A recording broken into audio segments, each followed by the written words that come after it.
Boa noite, gente, tudo bem?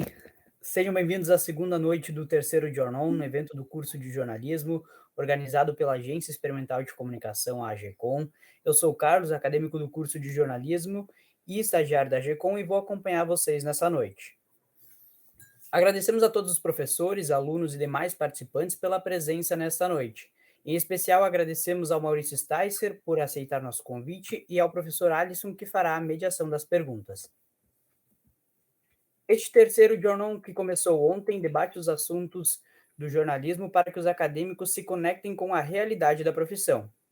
Ontem nós recebemos os palestrantes Francisco Luz, Leonardo Miller e Marina Stout, e Matheus Trindade, que falaram sobre o tema jornalismo esportivo multiplataforma. Aproveitamos para anunciar que estamos preparando uma surpresa para a última noite do jornal, que não acontecerá amanhã, então aguardem novidades. Hoje nós receberemos Maurício Sticer, que falará sobre jornalismo e entretenimento, o papel crítico de mídia. O nosso convidado vai compartilhar sua vivência e falar um pouco sobre esse mercado. Vocês podem fazer perguntas a qualquer momento aqui pelo chat, nós vamos anotar todas e ao final faremos as perguntas ao convidado. Também quem quiser compartilhar o evento, o material está disponível no nosso Instagram, e quem tirar fotos ou prints, nos marque nas redes sociais, @jornalismofevale ou @agecomfevale. E agora, para iniciar o nosso segundo dia do terceiro Jornal, chamamos Maurício Sticer, principal crítico de mídia do Brasil. Maurício é jornalista formado em Economia pela Universidade Federal do Rio de Janeiro, em Comunicação pela PUC do Rio de Janeiro e mestre em Sociologia pela USP. Desde janeiro de 2010 atua como repórter e crítico do portal UOL e é colunista da Folha de São Paulo desde junho de 2012. Começou a carreira no Jornal do Brasil, depois passou pelo Estadão e ficou 10 anos na Folha, onde foi editor, repórter especial e correspondente internacional. É também autor dos livros Adeus Controle Remoto, História do Lance, Projeto e Prática do Jornalismo Esportivo e O Dia em que me tornei botafoguense. Além de ser professor e já ter dado aulas em diferentes instituições de ensino. Com vocês, Maurício Sticer. Boa noite. Boa noite. Prazer estar aqui. Obrigado, Alisson, pelo convite para participar. Como eu te falei, é um prazer falar com estudantes, gente interessada, gente que quer aprender, quer ouvir. E, como a gente combinou, eu vou aqui fazer uma apresentação inicial e depois abrir aí para perguntas e curiosidades gerais que vocês tenham sobre o meu trabalho, sobre jornalismo, sobre o que vocês quiserem. Pensei em falar nessa abertura de dois momentos bem diferentes, que podem, de alguma maneira, fazer vocês pensarem, ajudar a refletir um pouquinho sobre a profissão. Gostaria de contar um pouquinho como eu virei jornalista, como eu acabei conseguindo o meu primeiro emprego e depois, dando um salto de 25 anos, falar um pouco como eu fui parar na internet, como isso mudou drasticamente a minha carreira. Então, vamos começar pelo começo. Eu, como fui apresentado, eu estudava, eu me formei em economia e, antes mesmo de me formar em economia, eu me dei conta que eu não queria ser economista, então eu reabri, eu já tinha passado no vestibular antes, eu reabri uma vaga que estava trancada em comunicação na PUC e voltei a estudar jornalismo. E no último ano, aliás, eu estava fazendo um jornal que era patrocinado pelo Diretório Central dos Estudantes, uma equipe de jornalistas que fazia esse jornal. Não tinham dois editores, eu era um desses editores, e a gente era muito debochado, como assim, muito jovens, impetuosos, como vocês devem ser, e como eu recomendo que sejam, que essa ideia é o momento certo de fazer experiências, fazer apostas. E a gente fez, o ano era 1985, era início da democracia no Brasil, o primeiro ano do governo Sarney, né? Tinha acabado a ditadura no ano anterior, e a gente fez, logo no segundo número desse jornal, a gente reclamou que a gente achava que a PUC ainda estava muito autoritária, estava muito rigorosa, tinha várias coisas pouco democráticas dentro da PUC. A gente reclamava, por exemplo, que eles estavam chamando polícia de fora da faculdade para vigiar o bosque, onde os alunos à noite se divertiam. Tinha uma interferência grande em alguns departamentos, departamento, por exemplo, de teologia na época, tinha a coisa da teologia da libertação, mas a PUC reprimia, então afastou professores que tinham uma visão mais liberal. Eu não me lembro, mas tinha umas 3 ou 4 questões que beiravam um pouco essa falta de democracia que a gente achava que tinha que ter naquele momento. Então, a gente fez uma capa que era uma faixa escrito democracia nesta, e tinha um palavrão, que era nesta porra.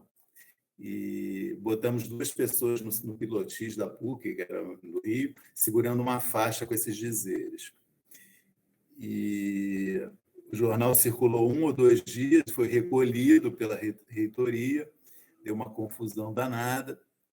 Eu não sei como um repórter do Jornal do Brasil soube que tinha dado uma enorme confusão por causa desse jornal.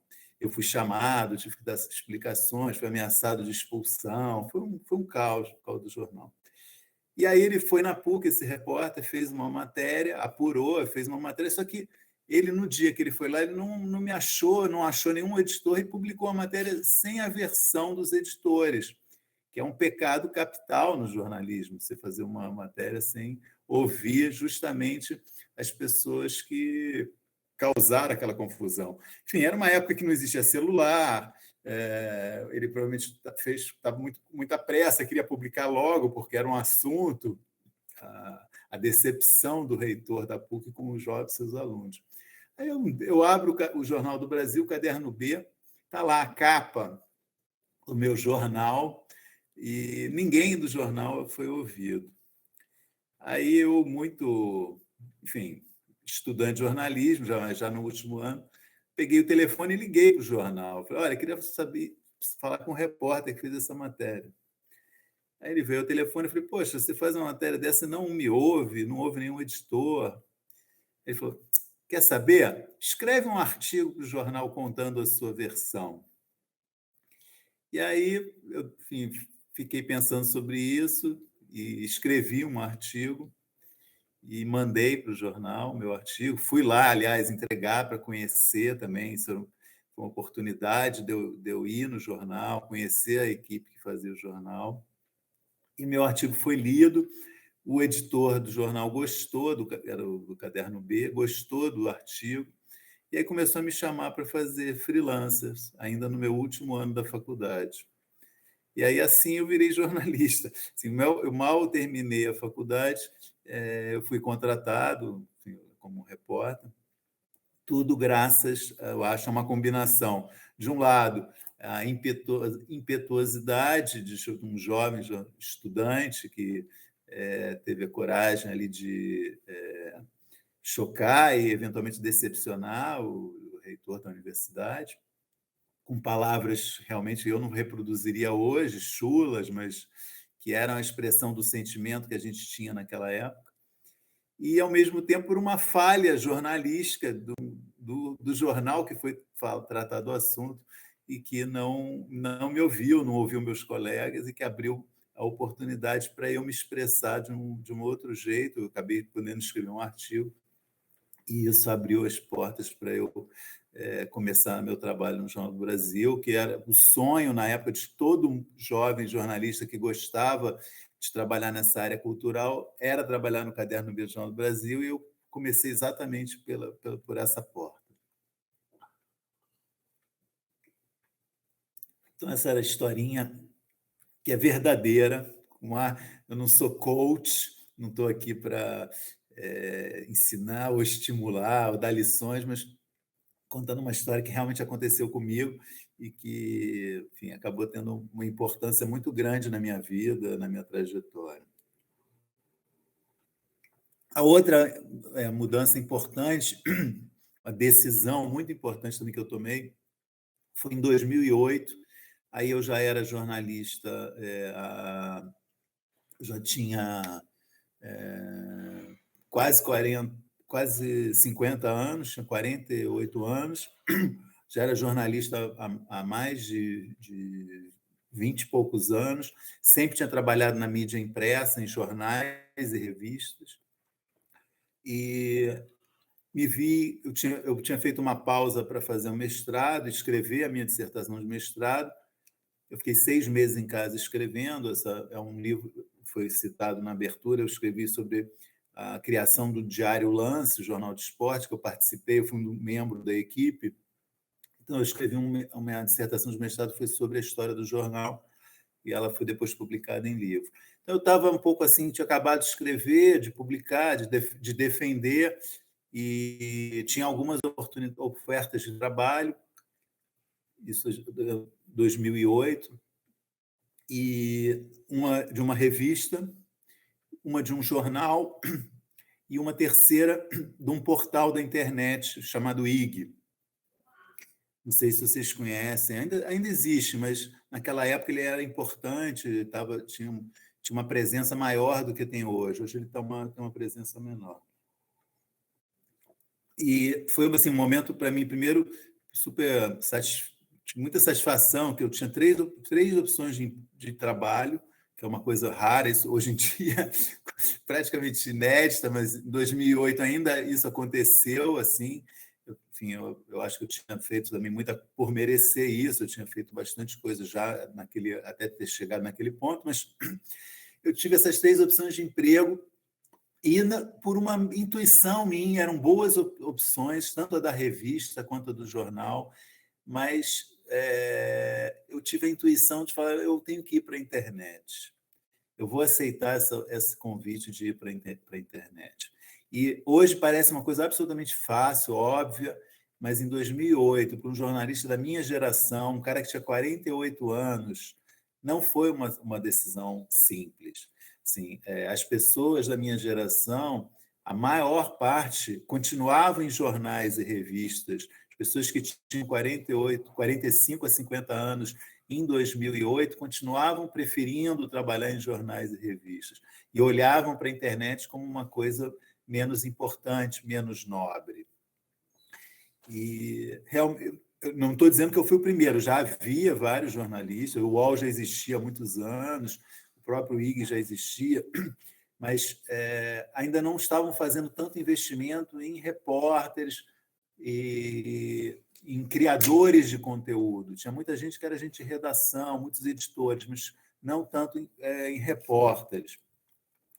E foi realmente um divisor de águas na minha vida, essa escolha. Um e-mail só no IG. Vou tomar uma pastilha aqui, que eu estou com a garganta muito irritada. Tá? Eu fiquei 1 ano e meio no IG e fui para o UOL, onde eu estou até hoje. Eu estou no UOL já há mais de 11 anos, indo para completar 12 anos, agora em janeiro, 12 anos que eu vou ficar no UOL. E eu tenho a sensação realmente que eu entrei na hora certa, sabe? Porque as mídias impressas, desde aquela época, andam num processo pior, as revistas nem se fala, né? Um declínio no mercado de revistas enorme. Os jornais perderam um pedaço da sua importância, ainda resistem os jornais, ainda são um mercado relevante, mas não tem mais a mesma relevância. E o UOL se tornou uma potência produtora de conteúdo, um veículo importante, investindo cada vez mais em jornalismo mesmo, contratando repórteres, contratando editores, investindo nos últimos anos em vídeo também.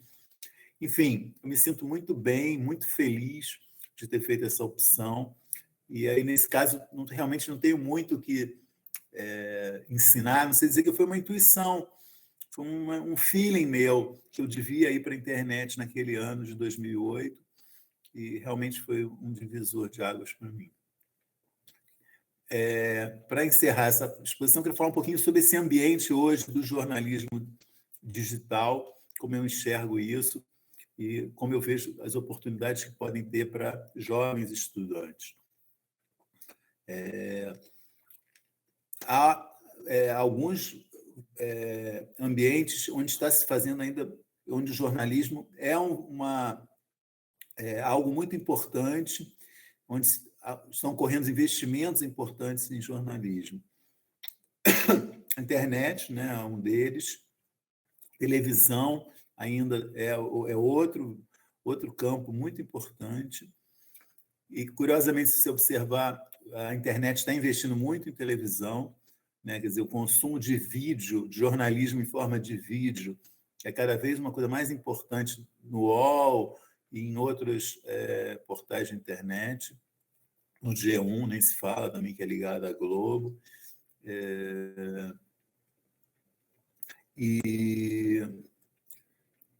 Existe muito campo ainda para jornalismo, né, para esse tipo de jornalismo, estou chamando de jornalismo digital, muitas opções, não só vídeo, como eu disse, é uma coisa que está muito nítida, mas também eu acho que para quem escreve, para quem tem vontade de ser repórter, tem vontade de trabalhar com informação, tem muito espaço.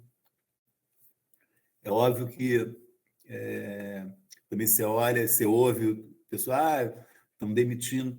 Realmente tem muitos cortes em muitas empresas, mas também tem muita oportunidade para os mais jovens também. Muitas empresas estão fazendo cortes de custos, estão apostando em jovens pessoas porque ganham menos, mas abrem oportunidades para profissionais se destacarem, aparecerem, e, enfim. Eu sou otimista assim, em relação ao mercado de trabalho. Eu acho que já houve momentos até piores.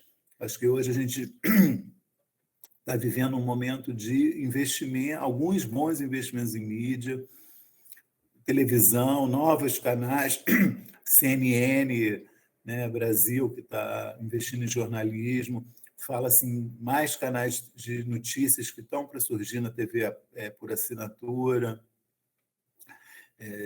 tudo também com o pé no digital, né? Se você olhar, são investimentos muito, também tem muita importância os sites, a área de publicação de notícias online.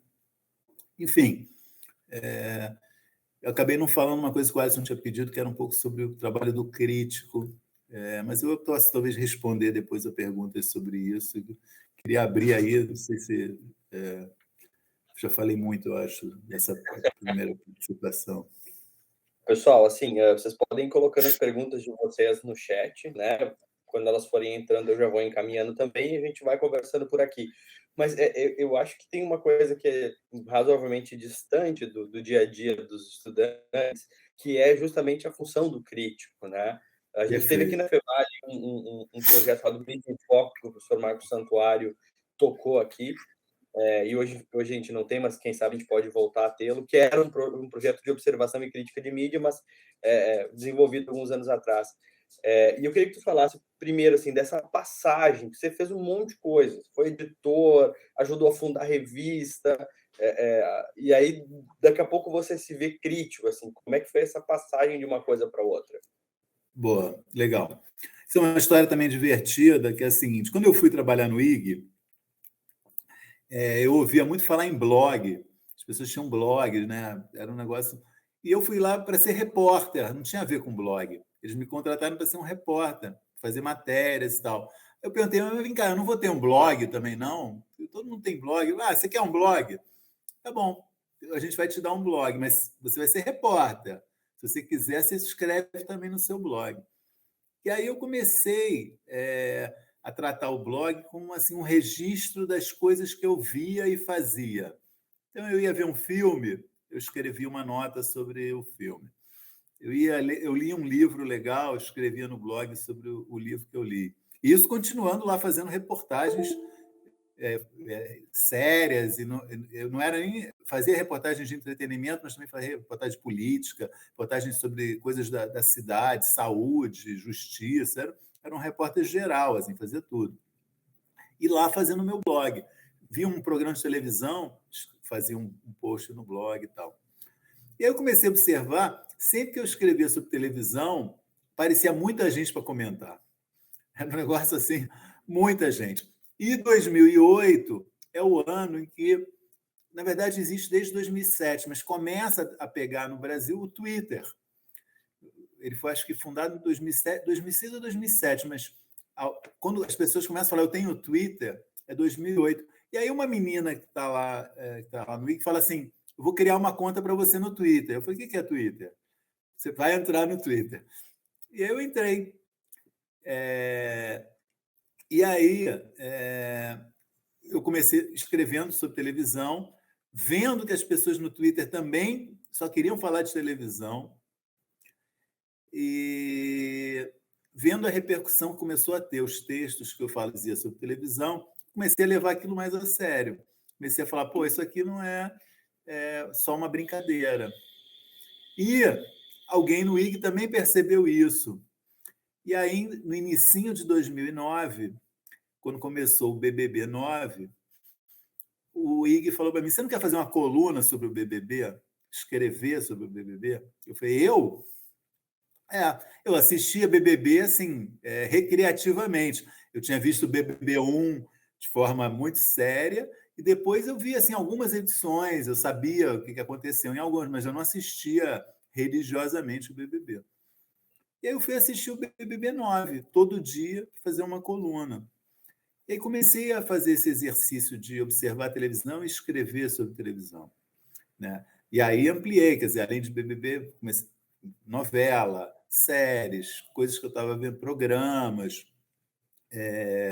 fazendo observações. As minhas impressões mediadas pelo retorno que a internet estava me promovendo, que era uma coisa absolutamente nova para mim, esse retorno imediato, sabe? Você escreve um texto, deu 2 minutos, já entra um comentário. Está errado o nome do fulano, né? Assim, e para mim, assim, em 2009 o ambiente era diferente do que é hoje. É óbvio que tinha muita gente que xingava, falava, mas ainda era um ambiente de muita troca de informação. Tinha muita gente interessada em conversar, sabe, em dialogar. E eu, assim, me dei muito bem com isso, no sentido de ouvir a opinião das pessoas, sabe? Foi muito fácil para mim. Eu tive eu acho uma intuição assim de que, primeiro, quem me xingava não me conhecia. As pessoas estavam xingando uma pessoa que elas não conheciam. Eu falei, ela não sabe quem eu sou. Então, eu realmente não me incomodava com essas ofensas. E gostava demais da troca de informações, de ideias e tal. Isso foi um mega estímulo para mim, desde o início. E até um dia, eu lembro, assim, já estava no final da minha temporada no IG, final da temporada de Fórmula 1, e eu tinha um amigo meu que cobria a Fórmula 1, ele tinha um site, que é o Flávio Gomes, até hoje ele cobre Fórmula 1, ele tem o site Grande Prêmio. Grande Flávio Gomes, recomendo muito, sou leitor assíduo do Grande Prêmio. É muito legal. Né? Eu sou amigo do Flávio Gomes da época da Folha, a gente é uma camaradagem enorme. E ele inventou o site dele e, desde 2000 e tantos, ele vai levando o Grande Prêmio para algum lugar. Ele ancora o Grande Prêmio num portal e com a independência dele e tal. E aí, nesse final, eu lembro que foi uma final de temporada emocionante. Ou foi 2008 ou 2009? Acho que foi 2009. Assim, no finzinho, a prova foi decidida o título, e o Galvão enlouqueceu naquele dia, narrando. Ele ficou assim, um grau de loucura, gritando e tal. Eu fiz um texto meio rindo, assim, tirando um certo sarro do Galvão, falando dessa narração dele. E aí foi para o alto da home do IG. Destacaram o meu texto. E eu lembro que no dia seguinte o Flávio Gomes falou, pô, passei 1 ano fazendo a cobertura desse Grande Prêmio, você chega aqui com o texto do Galvão e roubou toda a minha audiência. do dia da final do Grande Prêmio. Aí caiu a minha ficha, foi assim, eu nunca esqueci isso, porque realmente caiu a minha ficha do impacto que tinha realmente a análise de televisão somada a esse ambiente de internet, quer dizer, uma combinação, escrever sobre televisão, que é uma arte que existe desde que a televisão existe, né? Assim, tem críticos de televisão falando, gente escrevendo sobre televisão em jornal desde a década de 50, mas escrever sobre televisão no ambiente da internet, eu acho que é uma coisa muito específica, que ainda estava engatinhando em 2008, e eu peguei um negócio que foi um foguete, sabe? Deu muito certo o que eu estava fazendo, assim, a maneira como eu estava escrevendo. Logo também uma coisa que eu peguei, e que isso depois foi observado até por editores meus, foi uma coisa intuitiva, que é escrever pouco, fazer textos com poucas ideias, assim, mas claras, assim, pegar um texto com 3 ou 4 ideias só e defender essas ideias, argumentar e defender essas ideias de forma muito clara, não me estender muito, porque as pessoas não têm tempo, não têm paciência, dialogar, ouvir o que o público estava falando, respeitar o público, né? Eu acho que isso também é uma coisa importante que eu também sempre saquei, que é o seguinte: eu tenho que dizer para o público, para o leitor, por que o que ele está vendo eu acho ruim? Por que ele está gostando daquilo e eu acho ruim? Como dizer isso para ele sem ofendê-lo? Isso é um dos grandes desafios, sabe? Porque é muito fácil você fazer, você desancar alguma coisa que o teu leitor adora, que ele vai se sentir burro, que ele vai falar, porra, eu não vejo isso, por que esse cara está falando dessa forma tão depreciativa de algo que eu gosto? Então, eu acho, muito em função de reação de leitores no início, tive essa percepção de que eu tenho que continuar dizendo tudo o que eu acho, mas eu tenho que achar o tom certo, sabe? Achar a forma de ser educado com o leitor, sabe? Fazer o leitor não se sentir diminuído pela minha crítica, não se sentir humilhado pelo que eu estou pensando. Ele tem que entender que eu não gosto de algo que ele gosta e eu tenho argumentos para isso. Mas, Maurício, e quando o sujeito criticado, eu não sei se isso já aconteceu, mas ele te manda lá um e-mail, pô, como é que funciona essa? Porque, assim, tem que ser muito respeitoso com o leitor, mas tem também um sujeito lá que está tendo o trabalho dele né, examinado. Não, eu tento, de um modo geral, também ser igualmente respeitoso. Gera reações, desde sempre meus textos geraram reações. Tem um lado muito legal, que eu acho que é quando você percebe que você está dialogando com um criador, com um roteirista, com um diretor, eventualmente com um ator, que você percebe que o que você falou ele não concorda, mas ele está disposto a tentar dialogar sobre aquilo. Isso acontece. E acontece também o cara que fica furioso, né? E que sai falando, às vezes publicamente, e às vezes também por mensagens privadas. Diminuir um pouquinho, porque eu acho que também as pessoas. Eu peguei também uma época que, estou falando da primeira década o início da década de 2010 até 2015, eu acho, as pessoas também ainda não tinham muita noção de como usar redes sociais, sabe? Então, o Valcir Carrasco assistia novela no Twitter, lia um tweet meu, ficava furioso, respondia na hora. Começava a me ofender no Twitter. Agnaldo Silva aconteceu também de responder, Glória Pérez. Então, era uma coisa maluca. Falei, meu, o que esses caras estão aqui falando? O que é isso? Né? Enfim, isso rendeu histórias engraçadas, rendeu brigas, rendeu problemas, mas eu acho também eles próprios também começaram a entender que tem que saber fazer essa comunicação, né? O Valcir um dia escreveu que eu era pago para falar mal. Quando ele falou isso, cara, aí foi um dia que eu subi nas tamancas, realmente. Eu falei, pô, isso é a ofensa maior que você pode fazer a alguém, né? Que eu estou escrevendo, que eu estou sendo pago para falar mal dele. Eu estou falando mal dele porque eu acho ruim, né? Tem que fique claro isso. Né? Mas, enfim, acontece. E a partir de que critérios, assim, porque, claro, crítica também tem muito de gosto pessoal. Lógico. A gente vê na internet um ambiente, e aí falando também do jornalismo, né, o jornalismo hoje ele é muito criticado e por muitas vezes passa-se um limite e chega-se ao ataque, né, ao jornalismo. A gente vê isso inclusive institucionalmente, a partir de políticos, de governantes e tal. Eh, a partir de que critérios tu tenta, estabelecer a tua crítica para que ela também não passe esse limite? Tu consegue enxergar esse limite? Acho que isso é uma coisa que me toca, assim, pensando como um pesquisador da área de crítica, eu te entrevistei para minha tese, esse limite entre ataque e crítica, como é que funciona para ti? Cara, realmente é algo que eu penso muito mesmo, porque desde o início eu percebia que tinha uma reação, sabe? Que a pessoa sentia isso, né? Então, assim, eu tento, de um modo geral, ser respeitoso nos meus textos, né? Ser educado, falar, às vezes, quando eu preciso falar de forma dura, mas sem perder a compostura. Eu penso demais, assim, quando comecei a fazer vídeo também, o UOL me botou, foi uma sugestão até minha, eu desenvolvi um formato de crítica em vídeo no UOL.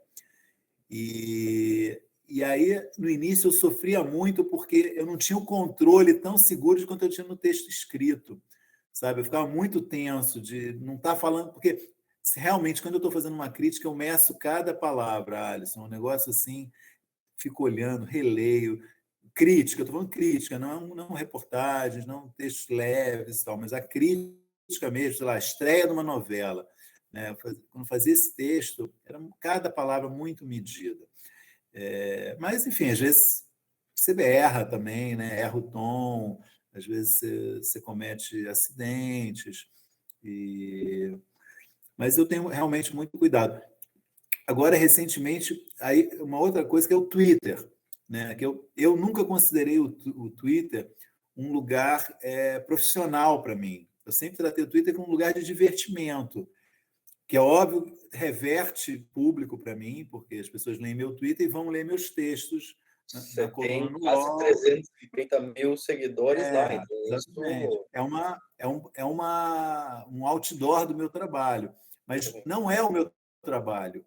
Eu nunca entendi que aquilo que eu estou escrevendo ali é o meu trabalho. Mas nos últimos anos começou assim comentários meus gerarem matérias em sites, sabe? As pessoas usarem o que eu estava falando no Twitter como informação para coisa como se faz com pessoas, sei lá, com ator, com começar a levar a sério demais o meu negócio. E aí há poucos meses atrás eu estava assistindo distraidamente televisão e passou uma chamada de verdades secretas. E, cara, depois agora, a próxima, não, da Reprise. dá um. Aham. E aí, cara, foi uma coisa realmente muito displicente da minha parte, mas um pouco como eu vejo o Twitter. Eu nunca escreveria num texto da minha coluna do jeito que eu escrevi no Twitter. Eu falei uma coisa assim, nossa, revendo essas chamadas de verdades secretas, como era fraca a protagonista. Eu escrevi uma coisa, isso. Como era fraca a protagonista. Eu nem botei o nome dela, que foi entendido também como uma coisa ofensiva, que eu tinha que ter colocado o nome da menina, da Camila Queiroz. Ela imediatamente respondeu no Twitter, Putz, fez uma resposta enorme, falando: eu sou a Camila Queiroz, você não me conhece e tal. Ficou muito ofendida, muito magoada com o meu comentário. E, cara, saíram no dia e no dia seguinte, depois eu parei de contar, eu contei só nos 2 primeiros dias, 22 matérias na internet sobre esse acontecimento. 22, cara. 22 sites, assim, sites desde a Isto É, da Quem, de revista, até Glamour, enfim, há um monte de blogs escrevendo sobre Camila Queiroz cala a boca do crítico, Camila Queiroz detona o crítico. Tudo bem, realmente foi um erro meu. Eu lembrei disso quando você perguntou sobre o cuidado que eu tenho. Eu jamais escreveria aquilo na minha coluna, E sei que eu também não posso mais escrever isso também no meu Twitter. Ainda que não seja um lugar de trabalho, se tornou, é visto como uma extensão do meu trabalho, né? Então, é ruim, assim, porque perde um pouco a espontaneidade que eu tenho. Eu brincava muito mais no Twitter que eu brinco hoje. Hoje eu penso 20 vezes antes de escrever qualquer coisa. Você vai Antes ter que achar uma outra rede para poder se divertir. Uma bobagem. Exatamente. Acabou a graça para mim, total, realmente. Mas E como é tem a que ver com isso que você perguntou. Não foi certo no sentido de que vindo de um crítico, mas eu não estava me vendo como um crítico naquela hora. Eu estava me vendo como um espectador no sofá, 11 da noite, vendo aquela chamada. Eu achei ela ruim na chamada e fiz esse comentário. Uma coisa como qualquer pessoa poderia fazer aquele comentário. Só que a pessoa, além de ser essa. Eu sou um crítico de TV também, é, reconhecido e tal, e aí foi visto como o comentário do crítico de TV. E eu não critico quem viu dessa forma e reconheço que eu não posso mais fazer isso, entendeu? Se eu quiser falar mal da Camila Queiroz, eu tenho que fundamentar num texto direitinho, como eu sempre faço, e mostrar, ó, o trabalho, ela é fraca por isso, isso, isso, isso e isso, podia melhorar nisso, nisso, nisso, que seria como eu faria num texto Uhum. meu. Mas O que e de alguma forma é uma crítica ao trabalho nesse caso, e aí não a pessoa, porque você fundamenta em cima de aspectos do exa- produto que ela entrega, mais ou menos isso, né? exatamente, exatamente. É como se a crítica fosse acho que isso responde um pouco a pergunta do Jean aqui no chat, que ele fala: "Ah, a opinião pública nesse caso deve ter ido contra você, a favor dela", e aí então, assim, como fazer a crítica sem criticar, né, acho que mas na Não, verdade acho dá que é para isso. fazer. Eu teria elementos para fazer uma crítica, né? Comparando com outras estreantes, apontando que, a meu ver, mostravam limitações dela naquele momento, as expressões que ela usava, exageradas para numa determinada cena, ou a falta de expressão numa outra cena. Né? Eu poderia muito bem desenvolver esse argumento. Né? E tanto assim, eu lembro que depois desse incidente, eu fui reler o que eu tinha escrito na época, em Verdades Secretas, os vários textos. Eu não falo dela na novela. E aí eu me dei conta, por que eu não falo dela? Porque eu achei fraco, só que era uma estreante. Então eu também achei que não cabia, seria cruel da minha parte detonar uma estreante. Aí eu simplesmente silenciei. Não sei se foi o certo, mas foi a atitude que eu tive naquela época. Não falo praticamente dela. Eu aponto problemas e qualidades, eu falo dos problemas do texto do Valcir, que eu lembro que eu não gostei, e outras coisas que eu aponto, elogio algumas outras coisas, não falo da protagonista. É curioso, né? Eu não falei dela. Né? Espiral do silêncio. Porque eu acho que tem isso, né? Uma pessoa está estreando, nunca trabalhou em televisão, muito jovem. Eu acho que eu devo ter tido, falei assim, pô, não vou falar dela. Vai ser cruel da minha parte falar dela. Eu imagino, Maurício, que época de BBB seja uma loucura, assim, pelo que eu acompanho a tua coluna É isso. sempre e fico olhando as interações e tal, e imagino que época de Big Brother Brasil seja ensandecedora, assim, nível de interações e não sei se É, tu tem métricas, provavelmente você tem métricas também do tenho, que é mais tenho. lido. Como é que é o É interesse uma do pessoal, assim? Então, é um negócio realmente desproporcional em termos do que acontece no resto do ano. O interesse pela minha coluna se tornou um negócio grande demais. São 3 meses que são intensos, muito, muito intensos para mim, de ter que acompanhar, ter que escrever e ficar acompanhando essa coisa de audiência também, que eu passei a ganhar essa informação já tem uns 5 anos, que você meio fica viciado nisso, que não é nada bom. Ainda mais quando começa a ser muito grande a audiência, você fica meio maluco. E não afeta do ponto de vista do teor do que eu escrevo, mas num certo momento eu percebi que eu estava escrevendo mais do que eu precisava por causa da questão da audiência. Eu não precisava escrever tanto. Uma hora eu me dei Uhum. conta que eu estava escrevendo mais do que eu precisava, porque qualquer coisa que eu escrevia de BBB estava dando muita audiência. Você tem uma ideia do que é uma audiência grande de uma coluna, assim, um número, só por curiosidade, assim? sei se você lembra alguma coisa. Não, eu acho que eu não posso falar, Alisson, Tranquilo, tranquilo. E Agora, eu vejo também que o que eu quero só completar essa questão do BBB é que assim, eu acompanhei, né, comecei em 2008, 2009, no IG, e aí fui em 2010 para o UOL, então foram acho que 12 ou 13 edições, e eu cheguei num estado de saturação, realmente, em relação a escrever sobre reality show, em especial BBB. E aí, agora, no meio do ano, eu negociei com o UOL que eu não vou mais escrever sobre BBB. Então, eu mudei minha coluna, eu saí da área de entretenimento, eu levei minha coluna para a área de notícias do UOL. Eu estreiei agora em setembro. E uma das coisas, eu vou continuar escrevendo sobre televisão, já continuei, quer dizer, passei esse primeiro mês de setembro escrevendo sobre televisão, mas com um enfoque mais em poder, em mídia, tentando entender o que a televisão, como a televisão se reflete mais na realidade, o que não vai me impedir, inclusive, de escrever sobre BBB, eventualmente, quando abordar assuntos que eu acho que têm a ver com a nossa realidade, racismo, violência sexual, coisas que como aconteceu agora nessa edição da Fazenda, mas não vou mais fazer a cobertura diária de reality show. eu ia justamente perguntar sobre isso, porque você também não critica também só entretenimento, você faz crítica do jornalismo também, né? Até estava lendo Isso, um texto bacana sobre a repercussão do caso Paulo Guedes nos jornais essa semana, né? Como é isso. que é essa passagem também do entretenimento para o jornalismo? A crítica do jornalismo, ela tem também, você vê repercussão nela também? Como é que tá? Olha, eu já fazia isso antes, né? Junto com o entretenimento. Nos últimos anos eu já vinha fazendo um pouco essa crítica, porque eu estou chamando de mídia. E agora, esse primeiro mês que eu meio foquei mais nisso, eu estou entendendo um pouquinho mais. Primeiro, eu quero te dizer por que eu também, além de estar cansado de BBB, uma das minhas motivações foi a sensação de que eu precisava escrever sobre algo que está afetando muito a realidade das pessoas.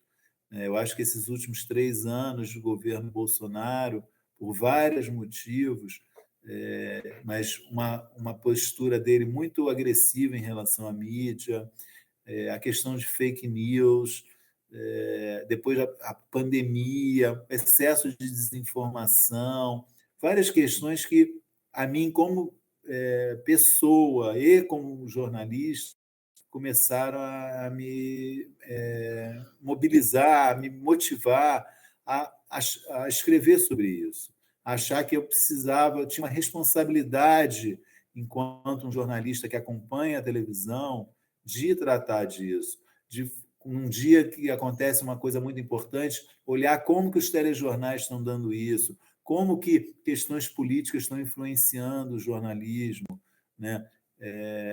Enfim, então, além do meu cansaço com cobertura de reality show, também pegou essa minha necessidade de ser mais útil, vamos dizer assim, e tratar da realidade.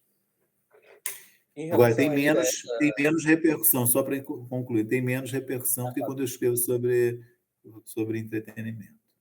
entretenimento, tu deve ser um dos poucos ou críticos profissionais que estão pensando crítica do jornalismo, né?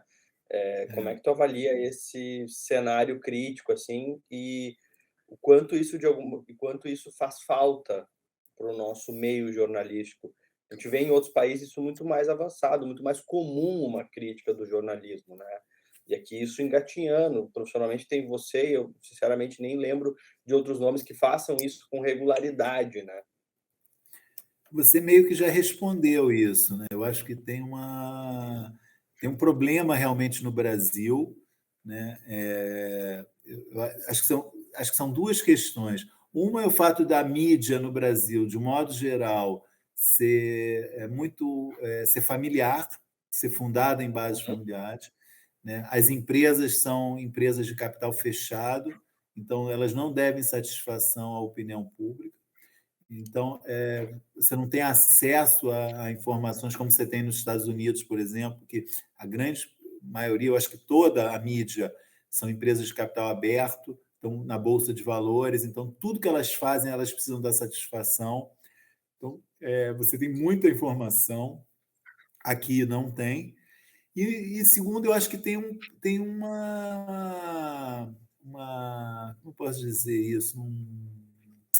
Não um preconceito, um mau hábito, um jeito assim de que não é de bom tom falar do concorrente, não é de bom tom falar de uma outra mídia. Você é da mídia também, que você está falando de mídia, que eu acho uma visão completamente equivocada, né? Porque somos profissionais, né? Eu vejo às vezes falando, como é que você tem coragem de falar isso do seu colega? Assim, eu acho, falando respeitosamente, profissionalmente, não tem problema nenhum. Mas tem uma ideia, eu não sei exatamente como te dizer isso, acho que está impregnado no nosso caráter que é ofensivo você falar de um concorrente ou falar de um. Enfim. Então, acho que esses dois problemas. Pessoal, está aberta a possibilidade das perguntas, aí vocês podem ir colocando no chat, que eu vou incluindo aqui no meio. E eu queria que falasse um pouquinho da tua rotina, né? Como é que funciona, assim, você tem um número de colunas que você escreve, os assuntos, você busca de onde esses assuntos, assim? Bom, eu tento escrever pelo menos uma vez por dia. Não é uma obrigação, mas é um pouco um pressuposto do trabalho, que é uma atualização diária da coluna, que é facílimo de fazer, porque tem muito assunto. Eu uso muito o Twitter como fonte de informação, é uma coisa super importante para mim, porque, como eu te falei já lá atrás, quem assiste televisão está no Twitter, tem uma conversa incrível no Twitter. Então, muita gente me procura via Twitter para você viu não sei o quê? Olha o que está acontecendo agora. O texto que eu escrevi ontem à noite, não sei se você viu, um texto sobre nos tempos do imperador, a cena que fez uma alusão a uma fala do Bolsonaro em 2019, reproduzida literalmente na novela. Eu não tinha assistido ontem. Estava fazendo outra coisa. Eu acho que eu estava vendo o telejornal da Record na hora. Não sei o que eu estava fazendo na hora da novela ontem. Eu até gosto, eu até assisto essa novela, mas eu não vi ontem. Aí alguém me mandou, você viu a novela? Eu falei, não. Eu falei, vou ver. Eu falei, pô, esse é um texto ótimo. Então, às vezes, nasce assim um texto. Uma pessoa no Twitter que me segue, sabe que esse assunto ia me interessar, porque se acostumou também com as coisas, sabe as coisas que me interessam, né? E eu achei, pô, uma sugestão incrível, tinha tudo a ver realmente, fazer esse registro, falar, olha como os autores da novela estão querendo fazer um paralelo entre o vilão da novela e o presidente. Né? Enfim, então o Twitter é muito uma fonte para mim. Às vezes eu tenho minhas fontes também, pessoas que me ligam, né? Gente do meio, que falam, sabe que está sabendo que está acontecendo isso, está sabendo que está acontecendo aquilo. Eu sou repórter ainda, quando eu preciso, eu ligo também para em busca de informação, né? Tentar entender melhor algumas coisas que estão acontecendo. Quando tem uma contratação inesperada ou uma demissão imprevista, busco mais informações, tento entender. Né? Um pouco esse trabalho é um misto de repórter e analista, né? Não sou só um crítico. Né? Por exemplo, no dia que o Faustão rompeu com a Globo, por exemplo, se você pesquisar lá no dia, foi furo de outro colega, não foi notícia que eu dei em primeira mão, mas eu achei que era uma notícia importante, fui atrás de informações e quando eu escrevi, eu já botei, está no meu título isso, alguma coisa na linha assim que a Band não queria o Faustão para domingos, queria ele para fazer um programa diário. Eu fui a primeira pessoa que deu essa informação. E agora veio o anúncio dia. oficial disso, né, inclusive. Exatamente, já tem algum tempo. Mas, enfim, esse tipo de coisa que eu só quis dizer assim, que eu também sou repórter. Então, além de. Então, nesse dia eu falei, putz, perdi o furo, mas então vou atrás de alguma coisa que ninguém tenha dado. E aí consegui essa informação, que era uma informação importante. A professora Adriana perguntou aqui, até na linha disso que você falou, eu estava vendo o telejornal da Record, estava dando nos tempos do imperador, como dar conta, como se organizar para conseguir assistir, estar por dentro do que está acontecendo, muitas coisas acontecendo ao mesmo tempo, como é que dá conta disso? Deve ter todos os streamings, Globoplay, Então, isso todas as... eu ia acrescentar isso em relação a, né, ela disse que eu já tinha respondido, mas tem um dado técnico nessa questão também, né, que eu acho que para quem tá querer se aventurar nesse meio, hoje está muito mais fácil, né, porque quase todas as emissoras colocam a sua programação na internet rapidamente, né? Então, às vezes, se eu perco um telejornal, alguém falou, você viu não sei o que no telejornal? Rapidamente eu encontro de quase todas na internet, ainda na mesma noite. Tem os serviços de streaming mais profissionais, no caso o da Globo, né? Está bem à frente das rivais, também tudo que você precisa da Globo. Tem as televisões, né? Hoje, se quiser, você consegue gravar na própria TV, voltar imediatamente até 1 hora, você consegue voltar. Então, às vezes, alguém me fala, você, pô, acabou de falar não sei o quê, você quer ver exatamente como o cara falou, dá para você, eu consigo voltar, né, e ver exatamente o que foi dito. Então, a tecnologia hoje realmente facilita muito o trabalho do crítico, muito. E o crítico melhora, porque também ele consegue reproduzir mais literalmente as coisas, né? Não, ele é mais fiel ao que aconteceu também, tendo essas ferramentas à disposição. Porque antigamente você ficava só vendo e com um bloquinho na mão anotando, né? Ah, eu quero reproduzir isso. Isso dá margem a muitos erros, muitas distorções. Você falou ali desse caso de Inocente do Imperador, que tem uma relação em um contexto político, e eu lembro muito de algumas colunas que você escreveu anos atrás sobre a greve, a chamada greve geral no governo Temer, que sumiu de alguns telejornais, especialmente o Jornal Nacional. Lembro que você fez, inclusive, uma avaliação quantitativa de quanto tempo isso estava ganhando nos telejornais, foi muito bacana. Eu lembro bem disso, mas o que eu quero perguntar é justamente isso. Tem algumas questões que são político-partidárias, ideológicas, num ambiente de extrema polarização. Você está no Twitter e está vendo isso. Como você aborda esses temas e o que vem de volta para você quando você aborda esses temas? Olha, a questão para mim é tentar ser o mais técnico possível sempre, mesmo abordando questões políticas, né? Me ater ao que é dito, ao que deixa de ser dito e, sobretudo, poder comparar, né? Então, um telejornal não mencionar que vai haver uma greve geral no dia seguinte, e por quê? Como que ele fez em relação a uma outra situação antes, poder comparar, dizer, olha, greve não é só política, é serviço, né? Você tem que avisar que não vai ter ônibus no dia seguinte, você tem que avisar que amanhã no dia seguinte não vai ter metrô, né? Então, nessa crítica, por exemplo, era um aspecto que eu usava a favor da minha argumentação de que era muito ruim não noticiar que ia ter a greve. Eu tenho tentado ser o mais técnico possível nas críticas, evitar realmente manifestar qualquer tipo de posição, partidarismo, preconceito, mas não evita as críticas, as ofensas. Mas até o momento, assim, para mim tá tranquilo, assim, porque de fato eu não sou filiado a nenhum partido político, né? Não tenho filiação. Tenho, evidentemente, as coisas que eu penso, que eu acho, mas eu tento manter o espírito crítico sempre alerta, sempre ligado, independente de onde venha a informação, de quem que eu esteja criticando. Recentemente, acho que o UOL talvez tenha sido um dos últimos sites a incluir o paywall, né? A barreira para você ler conteúdo, e aí as assinaturas. Como alguém que analisa jornalismo, como é que tu enxergas isso, assim? Como tu avalia isso? A informação, ela ser gratuita ou ela ser paga, haver o paywall? Tem muita gente na internet que ainda critica muito fortemente isso, né? De que a informação, então agora ela está fechada.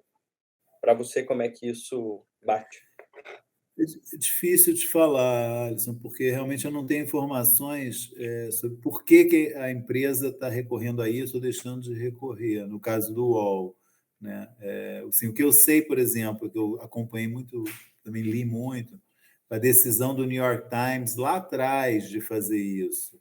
Né? E foi um sucesso para o jornal. Não acho que seja uma experiência que sirva para todos os veículos, nem para todos os jornais, mas foi uma experiência muito bem sucedida. Fazer jornalismo de qualidade, fazer com que o público enxergasse que aquilo tinha qualidade e merecia ser remunerado. Né? O jornal está com 3 ou 4 milhões de assinantes, né? Digitais, ou 5, sei lá, é um número extraordinário. E é um pouco que tenta seguir hoje, eu vejo a Folha quer, o Globo, o Estadão querem um pouco isso também. Mas eu não sei te responder especificamente em relação ao UOL, essa questão, porque eu acho que precisaria entender, eu nunca me falaram por que a empresa está fazendo isso. Não é uma decisão que vocês, de alguma forma, tomem pé. Não, nem posso falar. Comigo, não. Não tem esse poder de decretar a abertura da minha coluna. O Jean está perguntando aqui no chat quando política e entretenimento, de alguma forma, se confundem em alguns temas. Eventualmente, a CPI da Covid virou uma espécie de circo de entretenimento. Tem o Adnet, que você eventualmente fala sobre também. Como é classificar esse conteúdo?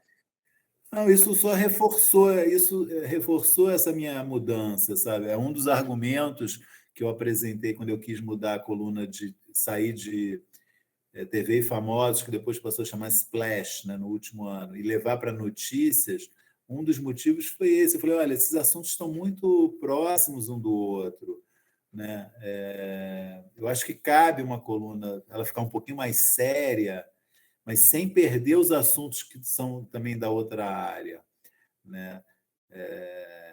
Então, eu escrevi essa semana, no dia do Luciano Hang, eu fiz um texto sobre isso, no dia que o Luciano Hang foi na CPI, sobre a questão, como lembrava, de certa forma, um reality show, aquela sessão. Né? E, enfim, como a CPI se transformou num evento midiático, e como ele conseguiu usar isso a favor dele. Então, assim, eu acho que quanto mais houver de aproximação entre entretenimento e política, para mim é melhor até, porque é isso que eu quero escrever sobre isso realmente. Me interessa muito ver essas questões hoje. Maurício, você foi um cara que você contou bem isso, né? Começou no impresso, jornal, revista, fez uma passagem para o online, está bastante presente em redes sociais, principalmente no Twitter. Começou uma coluna em vídeo e agora já vi você também participação com podcast também. Newsletter. News. Então, assim, você como é que é essa coisa do ser multimídia para um cara que vem do impresso tradicional e tal? Como é que essas transformações vêm? Pode parecer clichê, isso é rejuvenescedor para mim, Alisson. Eu realmente me sinto que eu estou no meu tempo. E isso eu devo muito ao UOL isso. Eu sou muito realmente grato ao UOL que me abriu essas possibilidades. E é óbvio que eu abracei, que eu mostrei interesse, mas também não foi todo mundo da minha geração que pegou, que quis. Assim, eu abracei realmente, eu vi várias dessas oportunidades como coisas que tinham a ver comigo e tinham a ver com o mundo que eu estou vivendo. Então, fazer crítica de TV em forma de vídeo foi um negócio incrível. Eu fiz muitos anos. Podcast, agora eu parei, mas eu quero voltar. Assim, quando eu mudei de área, eu saí do podcast, mas quero voltar a fazer. A newsletter vai voltar em breve. Já estou fazendo protótipos da nova newsletter. Enfim, é isso. Assim, eu me sinto conectado ao meu tempo. Eu acho que é isso. Não tenho nenhum preconceito. Né? Eu acho que importa é a minha mensagem. Né? A forma eu não posso descaracterizar. Então, no início, quando eu comecei a fazer crítica em vídeo, eu fiquei desesperado. Falei, eu não sei fazer isso, eu tenho que ter um controle sobre o que eu estou fazendo. Mas fui aprendendo a fazer isso, a perder um pouco também desse rigor. Não vai sair exatamente como eu quero, mas, sabe, vou continuar dizendo o que eu quero. Pode a forma não ser tão precisa, a palavra que eu queria usar, que eu usaria num texto, na hora no meu corpo, no vídeo, mas enquanto continuar sendo o que eu quero dizer, não tem problema a forma que seja, entendeu? A professora Vanessa Vagliati escreveu aqui um pequeno tratado, e aí eu vou pedir para a prof. Vanessa, então, abrir o microfone e fazer a pergunta que ela vai conseguir explicar aqui. Pode, por favor. Olá, Maurício, tudo bem? Seja Boa bem-vindo. noite, professor. Estamos gostando muito de te ouvir, te acompanho já há algum tempo também, leio suas colunas, é um prazer estar aqui contigo. A minha pergunta, na verdade, é muito sobre... Eu tenho esse teu livro aqui, o Adeus Controle Remoto, inclusive foi citado na minha tese, né, lá em 2018.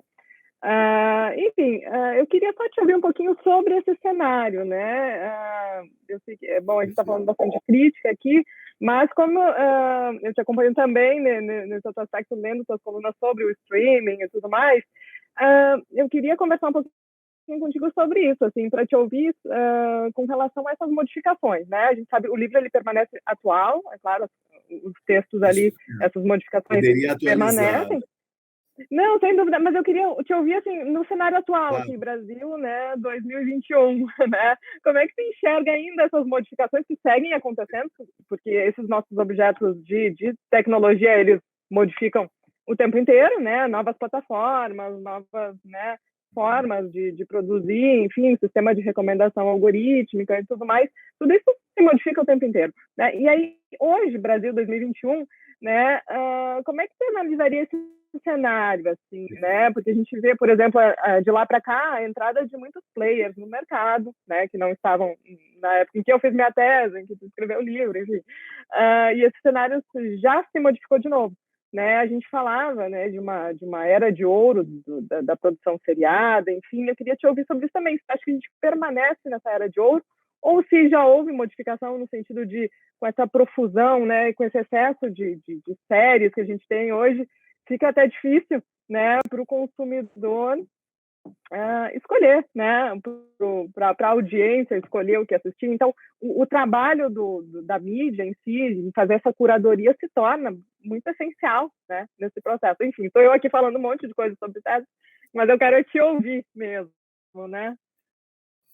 Você colocou aí pelo menos umas 3 questões, mas vou falar de uma primeira que eu acho que é realmente muito interessante, que é a ampliação desse mercado de streaming, e que é uma coisa que me interessa demais, que eu também tenho acompanhado muito de perto, mas sem perder de vista a permanência da TV aberta no Brasil, que é um fenômeno que a gente, às vezes, olhando demais para os mercados dos países desenvolvidos, a gente perde um pouco a percepção da realidade brasileira, né?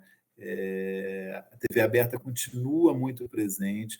O dado mais recente, que é de publicidade no Brasil, que é o primeiro semestre de 2021, mostra a TV aberta continua com acima ainda de 50% do total da publicidade no país é destinada à TV aberta, está 52%, a internet está com 20 e poucos por cento.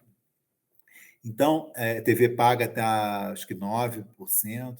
Então, por mais fascinante que seja, e é muito fascinante, vamos chamar a guerra do streaming, né? Esse crescimento vertiginoso de ofertas de streaming, eu acho que ainda é uma questão, a gente está vendo uma situação de posicionamento de mercado. As empresas estão todas se colocando, dizendo quem são, o que pretendem fazer, mas ainda não é uma coisa relevante do ponto de vista do mercado, tão significativo quanto a TV aberta ainda é. Estou dizendo isso um pouco para justificar por que o meu trabalho ainda é muito focado em TV aberta, né? Porque eu trabalho, né, num portal que é um portal muito popular, né, que passam pelo portal, acho que 20 milhões de pessoas por dia passam pela homepage do UOL. É um público que consome ainda muito a TV aberta. Eu vejo pelo retorno que tem o meu trabalho, quando eu escrevo sobre uma série, ou quando eu escrevo sobre uma plataforma de streaming, tem muito menos impacto, mas é uma coisa que eu acho que eu tenho que continuar acompanhando. Então, por exemplo, a newsletter, por exemplo, que eu faço, é um espaço que eu estou usando já para escrever mais sobre isso, porque é uma coisa, eu sei que é um pouco mais selecionado. Quem escolhe receber uma newsletter minha, né, já é alguém... não é uma coisa assim para uma multidão, igual quando eu faço um texto na coluna do UOL. Enfim, então isso é uma primeira questão. Eu acho que... e aí, junto a isso, eu acho que tem uma coisa que também me interessa muito, que é acompanhar a movimentação da Globo, especificamente, nessa questão, né? Nesse tema. Né? Porque eu acho que, bem mais do que as suas concorrentes de TV aberta no Brasil, a Globo tem uma visão também mais estratégica de mercado global. Né? E está passando por muitas transformações a empresa, tem um investimento muito pesado na sua plataforma de streaming, tem feito mudanças, tem feito apostas de conteúdo muito diferentes, até é difícil de você hoje falar o que eles estão apostando, estão fazendo vários testes. O mais surpreendente para mim, recente, é o investimento em novela mexicana, por exemplo. Quem diria que a Globo ia importar novelas que o espectador se acostumou a assistir no SBT, no portal de streaming da Globo? Né? É um negócio incrível isso. Né? Então, em 2021, a Globo fazendo investimento em publicidade, fez publicidade de... Não sei se não foi Usurpadora, sei lá qual, uma dos clássicos do SBT. Né? Um negócio incrível isso. Na sua coisa mais moderna, que é a plataforma de streaming, passando uma novela que o SBT popularizou há 10 anos atrás, 15. Então, é uma coisa que eu acho importante acompanhar, entender. Né? E, agora, isso é um braço só do investimento. Eles estão investindo em várias coisas ao mesmo tempo. Estão investindo nas reprises das próprias novelas, estão investindo em série nova, estão investindo em série estrangeira. Enfim, então, é um negócio interessante de acompanhar. E uma outra coisa que você tinha falado que eu acho que daria uma... só a questão da Era de Ouro. Isso também é uma outra questão muito interessante, que eu acho que isso, de certa forma, envelheceu um pouco no meu livro, que é, assim, eu acho que hoje a Netflix, com o crescimento enorme da Netflix e com as concorrentes correndo atrás do que a Netflix fez de mais sucesso, há uma popularização da produção. Né? Quer dizer, eu acho que tem uma queda mesmo no padrão de qualidade das séries. Né? O período da chamada Era de Ouro, que começa no início de 2000, eu acho que vai até 2013, 2015, é um momento em que as empresas estão querendo se diferenciar pela qualidade. Hoje as empresas estão precisando se diferenciar pelo volume de assinantes. Né? A Netflix não está mais interessada em fazer um House of Cards toda hora. De vez em quando vai fazer, mas o foco não é mais isso. O foco é trazer gente. Trazer gente. Para trazer gente tem que ser popular. Então tem um rebaixamento na qualidade. Né? Mesmo a HBO, que agora é HBO Max, né, ainda está produzindo, né, algumas pepitas, assim, uma ou outra, mas eu acho que, na média, tudo baixou. Eu acho que já acabou essa Era de Ouro.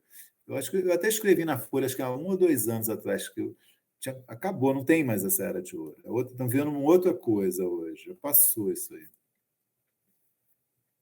Era isso, um pouco, resumidamente. Eu sei que isso aí essas questões se levantou, dava para muita conversa, mas... Nossa, é verdade. Mas muito obrigada pelas respostas, assim, diretas. Vão contribuir muito em projeto de pesquisa aqui que nós temos na universidade, então já corrobora bastante, né, com essa visão, porque é sempre legal a gente ter esse momento de troca, né, principalmente contigo, que está acompanhando muito, né, que acompanha, o trabalho, né?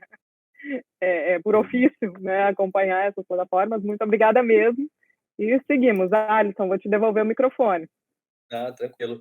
O Juan, que é jornalista formado aqui pela Fevale, está acompanhando a gente, ele fez uma pergunta aqui no chat que é interessante, porque basicamente a pandemia ela alterou demais, né, o ecossistema midiático como um todo. Ele cita a questão das plateias virtuais, por exemplo, e ele comenta que estava na plateia virtual do último Domingão do Faustão na Globo. Isso é histórico. Legal. E ele pergunta se tu achas que essas plateias virtuais eventualmente continuam, se tudo isso acaba, se vai haver alguma hibridização entre formatos. Eu acho que isso a gente pode estender essa pergunta, inclusive, para o jornalismo, né? Eu não sei se tu observas isso, mas a impressão que eu tenho, a impressão não, é que há não muito tempo atrás, um determinado tipo de vídeo com uma determinada qualidade um pouco mais baixa não seria aceito num canal como a Globo, como a Band, como a Record. E hoje a gente está muito mais relax para ver uma imagem tremida, alguém segurando um celular, Sem em dúvida. função da própria pandemia. Então, eu queria, aproveitando o gancho do Juan, falar sobre isso. Lógico.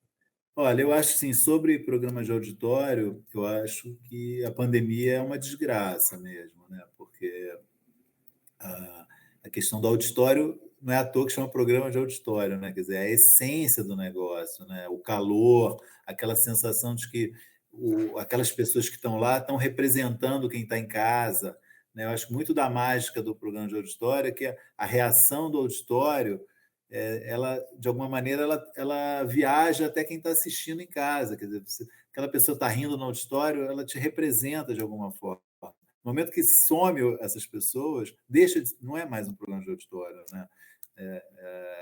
A plateia virtual sou igual a pessoa, é a mesma coisa que eu estar vendo pela minha casa, ela também está vindo da casa dela, né? Então eu acho que isso tem uma quebra, né, que eu acho que afeta mesmo. Não sei se isso algum dia vai se resolver, se vai voltar a ter programa de auditório como era antigamente. Acho que isso é um problema sério. Outro problema é da gravação de ficção, né, também. Acho que isso afetou tremendamente, né? Mas que assim tem uma pequena plateia. A gravação de novelas e séries foi muito afetada pela pandemia, por questões sanitárias mesmo, né? E não se podia fazer de outra forma. Atrasou, né? Isso produziu uma onda de reprises na televisão, né? Esses últimos 1 ano e meio, já passamos de 1 ano e meio, muita reprise, né? Da Globo, mas também da Record, do SBT, que é uma pena. Eu acho que isso tem um impacto, tem uma perda de audiência da televisão.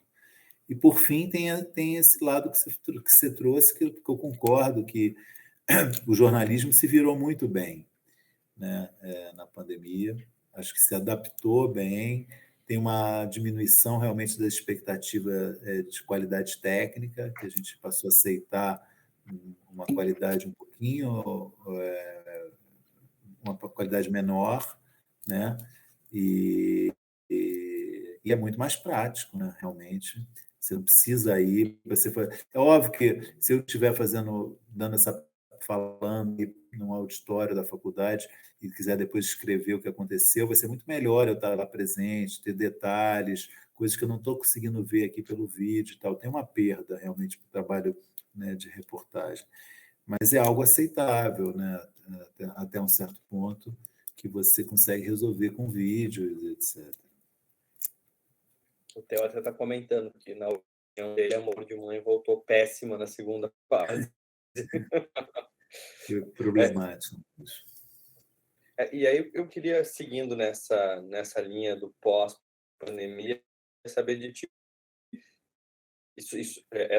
essas questões tu acredita que vai manter, por exemplo, essa questão da própria qualidade técnica no jornalismo, a expectativa ser menor, isso vai manter ou vamos voltar ao padrão aquele, né, da imagem? Eu acho assim que muita coisa vai ser aproveitada, né? Tem uma economia, né, de recursos em algumas coisas, né? Você deixa de gastar com deslocamentos, com viagens, né?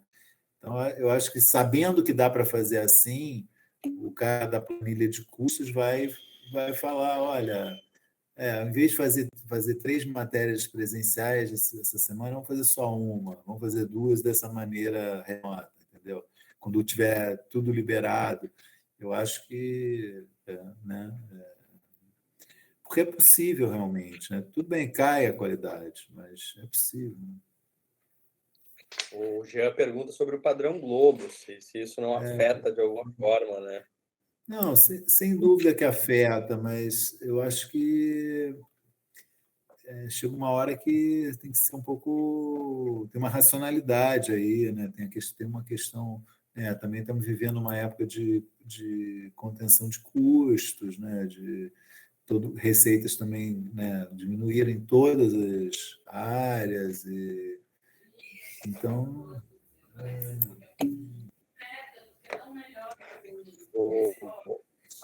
A professora Adriana pergunta: a série Cenas de um Casamento inicia mostrando a equipe de filmagem toda de máscara, para estar comentando, né? Acompanhando a atriz. Exatamente.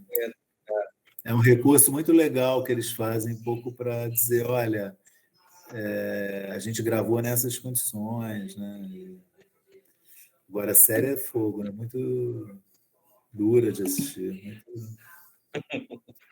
A prof. Vanessa fez uma pergunta sobre streaming de forma geral, mas a gente tem visto um pouco produto jornalístico no streaming ainda, né? A Globo tem trabalhado alguns documentários, a gente tem jornalismo, canal My News, por exemplo, que levantou um aporte financeiro significativo no YouTube. Você acha que aí é um Brasil. Oi? CNN Brasil, que chegou, né? Acho que é um investimento importante. Fala-se muito que vai vir aí a TV Jovem Pan. Há muitos anos eles têm esse interesse, né, de ter uma TV da Jovem Pan. Eu acho que é uma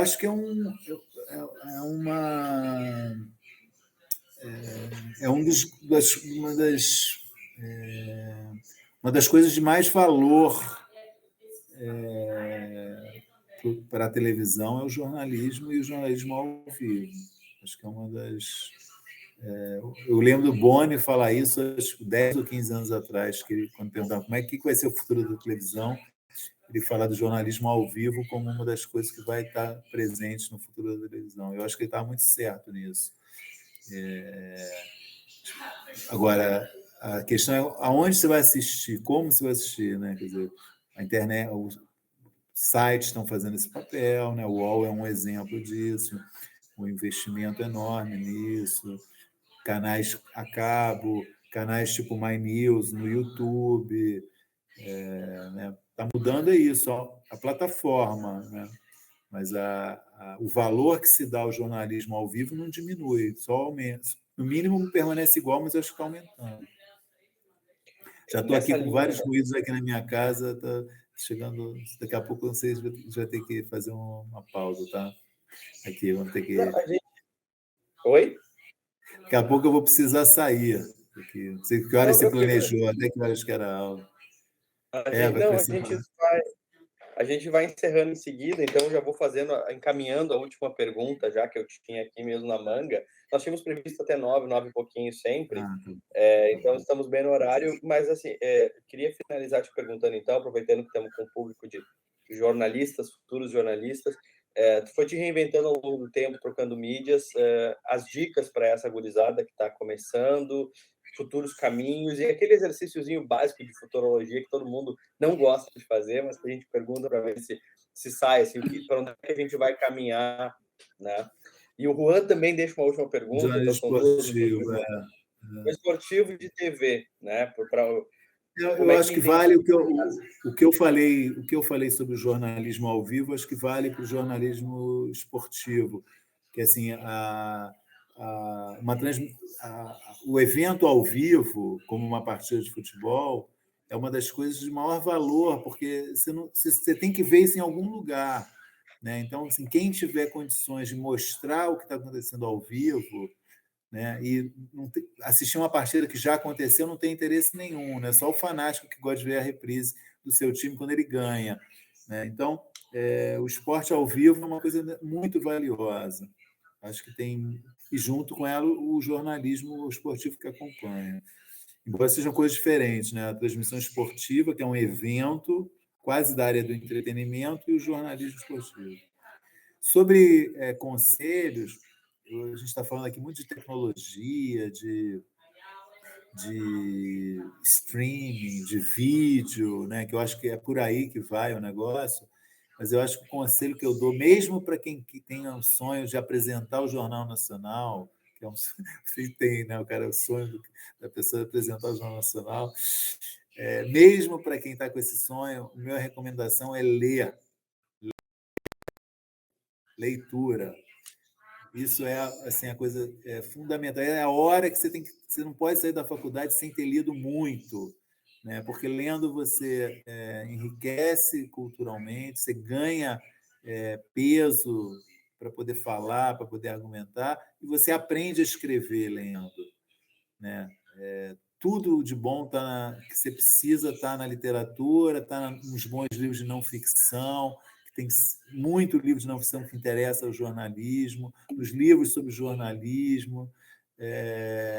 Então, assim, é ler. Essa é a coisa que eu tenho que dizer. Ler jornal ainda, nem que seja online, né? Cada vez menos se lê jornal, mas eu acho que o bom jornalismo, não importa onde ele vai atuar, ele tem que estar bem preparado. Isso faz diferença, você vê. Né? Eu acho hoje, quando você olha, por exemplo, os canais, vamos falar de 2 canais de notícias, a Globo News e a CNN Brasil, que estão arriscando mais, colocando profissionais que não são apresentadores. Né? Eles dão oportunidade para o jornalista ancorar realmente, fazer um comentário aqui, fazer uma associação ali. Não deixa o cara falar tudo que ele quer, lógico que não, dá opinião sobre tudo, mas dá uma liberdade nesses 2 canais para os profissionais e você vê a diferença, não são todos iguais. Você vê o jornalista que faz isso com muita facilidade, que tem o que dizer, tem o que comentar, sabe argumentar, sabe associar uma coisa com a outra, e tem o outro que mais contido. Que é bom de ter. E salta aos olhos isso. Você vê, você fala, pô, esse cara aqui tem estofo, esse não tem. Esse aqui, olha, preste atenção nesse cara. Não é nem pelas opiniões dele, eu não estou analisando as opiniões que o cara pensa, mas a maneira como ele se comporta, como ele lida com essa situação de estar ao vivo, né, e sabe, tem repertório, tem informações, enfim. Né? Isso é a base que o cara tem. Ele chegou, é uma base que ele acumulou, quando ele chega ali, aquilo sai. Bem legal. Maurício, quero te agradecer demais pela parceria, por estar com a gente aqui essa noite, pela disponibilidade do tempo, por conversar com os nossos alunos. Muito obrigado. Não sei se tu quer fazer uma última consideração aí, mas mais uma vez, muito obrigado. Eu queria agradecer teu convite. Enfim, a gente entrou em contato por causa de um trabalho seu que me interessou, né? A maneira como você apresentou para mim foi muito interessante, era um tema que me interessava, e eu tenho muito, né, como foi dito no início, eu já dei aula várias vezes, gosto de dar aula, né? Estou afastado já agora, já tem uns, sei lá, mais de 10 anos que eu não dou, mas me interessa pelo mundo acadêmico, né? E é um prazer poder dialogar e tendo estudantes, gente interessada, professores interessados. Foi realmente um prazer com essa conversa. Eu acho que foi de muito bom nível mesmo. Valeu, Maurício. Obrigado, então. Carlos, tu faz aí a finalização. Antes disso, só um aviso, pessoal. A gente transferiu o encerramento do evento, que seria amanhã, a gente transferiu, tá? Ainda não fechamos a nova data, mas é que a gente está preparando realmente uma noite especial para o encerramento do evento. Vocês acompanhem as redes do curso, né? O Instagram do curso, o Instagram da GECOM, que a gente vai colocar as novas datas e a atração essa especial também nos próximos dias, tá bom? Carlos, contigo aí, cara. Em nome da Universidade Fevale, da GECOM e do curso de jornalismo, agradecemos mais uma vez pela disponibilidade do Maurício, pela mediação do professor Alisson, pela presença dos professores e alunos. E assim encerramos as atividades de hoje. Lembramos que na última noite o nosso jornal não vai acontecer amanhã, porque faremos uma surpresa para vocês. Então, aula normal amanhã e aguardem as novidades. Uma boa noite, fiquem bem. Valeu, Maurício. Tchau, querido. Obrigado. Obrigado, eu. Tchau, tchau, pessoal. Boa noite. Abração para todo mundo.